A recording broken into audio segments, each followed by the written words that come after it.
Salut les juristes! On va s'intéresser aujourd'hui au droit des contrats administratifs et plus particulièrement au respect de l'équilibre du contrat avec l'arrêt du 30 mars 1916, Compagnie Générale d'Éclairage de Bordeaux. C'est cet arrêt qui fonde en droit administratif la théorie de l'imprévision. Mais avant toute chose, si tu veux consulter la fiche de cet arrêt, elle est disponible sur notre compte Instagram, ainsi que toutes les fiches de tous les autres arrêts précédents et nos actualités au quotidien. Commençons par les faits. La société anonyme Compagnie Générale d'Éclairage de Bordeaux assurait dans les années 1910, vous vous en doutez, l'éclairage de la ville de Bordeaux. La société avait donc signé avec la commune un contrat de concession. Mais avec l'arrivée de la guerre sur notre continent, le prix d'achat du charbon avait été multiplié par 5 entre la signature du contrat et le début de la guerre. La compagnie avait alors demandé au conseil de préfecture de la Gironde de relever le prix de la fourniture d'électricité qui était fixé dans le contrat de concession et de lui verser en même temps des indemnités.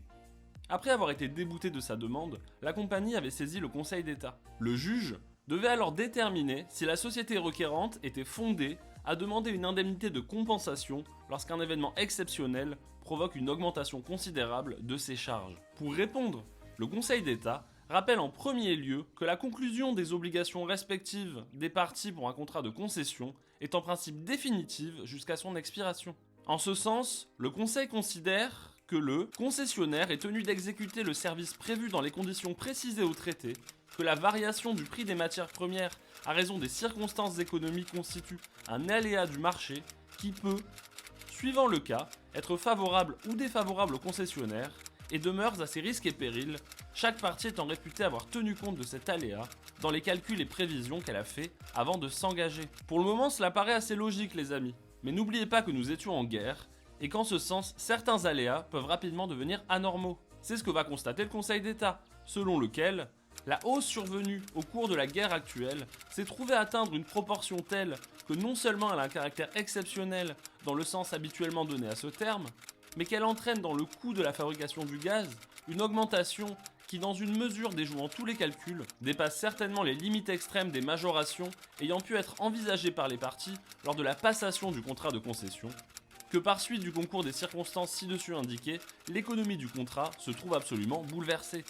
La conséquence qui en est retirée ici est qu'au vu de ces conditions, la compagnie est fondée à soutenir qu'elle ne peut plus être tenue d'assurer le service aux conditions d'origine, et ce pendant toute la durée de la situation anormale. Il importe alors, pour mettre fin à ces difficultés, de déterminer une solution qui permettra d'assurer la continuité du service de la compagnie. En ce sens, le Conseil d'État décide qu'à cet effet, il convient de décider d'une part que la compagnie est tenue d'assurer le service concédé, et d'autre part qu'elle doit supporter seulement, au cours de cette période transitoire, la part des conséquences onéreuses de la situation de force majeure ci-dessus rappelée, que l'interprétation raisonnable du contrat permet de laisser à sa charge. En d'autres termes, si la société est toujours tenue d'assurer le service pour lequel elle s'est engagée initialement, elle peut être indemnisée des conséquences de la situation dépassant l'aléa économique envisageable. Alors en l'espèce, le Conseil d'État refuse d'accéder à la demande de la compagnie, mais renvoie les parties à s'entendre, soit à l'amiable, soit devant le Conseil de préfecture, sur le montant de l'indemnisation à laquelle la compagnie a droit à raison des circonstances extra-contractuelles dans lesquelles elle aura à assurer le service pendant la période envisagée. Si elle n'est pas explicite ici les amis, c'est bien dans cet arrêt que le Conseil d'État acte sa conception de la théorie de l'imprévision, qui existe aussi bien en droit des contrats privés que publics,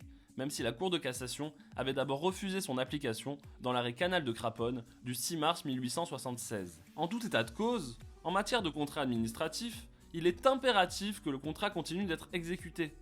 En effet, le Conseil d'État a admis depuis dans l'arrêt Pro-Pétrole du 5 novembre 1982 qu'en cas de cessation de l'exécution, le co-contractant ne pouvait plus prétendre à l'indemnisation.